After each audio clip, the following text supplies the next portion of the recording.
है।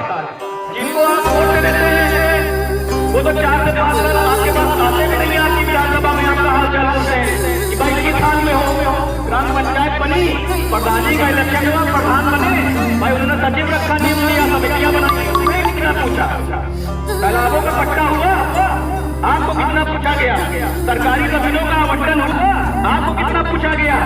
भाई ये मसला सिर्फ चुनाव और इलेक्शन का नहीं है, ये मसला भागीदारी का है। हमें हर जगह भागीदारी चाहिए। अगर कोई कोटेदार है तो हमें कोटेदारी में भागीदारी चाहिए। अगर कोई तालाब का आवंटन हो रहा है गाँव में, हमें उसमें भी भागीदारी चाहिए। अगर खेती के लिए पट्टे की जमीन आवंटित की जा रही है तो हमें उसमें भी बराबर की भागीदारी चाहिए।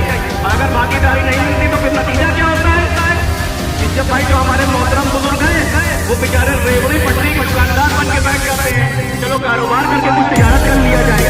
और जो हमारे नौजवान नौजवान हैं वो बेचारे टिकट कराने लगते हैं मुंबई का, पुणे का, बेंगलोर का, गाजियाबाद का, नोएडा का, रोजगार की तलाश में। यही तो होता है ना भाई, आपको आपके हक से अगर महरूम रखा गया है, इसीलिए तो नौजवानों को टिकट कराना पड़ता है। क्या गांव के अंदर संसाधन कम है? नहीं, गांव के अंदर संसाधन शहर से ज्यादा है।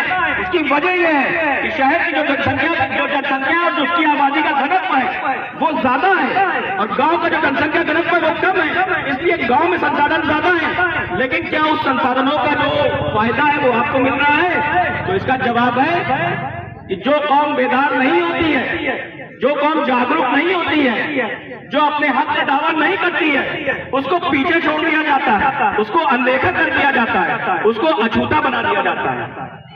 हम और आप मिलकर आपकी आवाज उठाने का काम कर रहे हैं, आपकी दबी कुचली आवाज जिसको कोई उठाने को तैयार नहीं है। अब भाई हमने संविधान में ये पढ़ा, अब दूसरे सवाल पे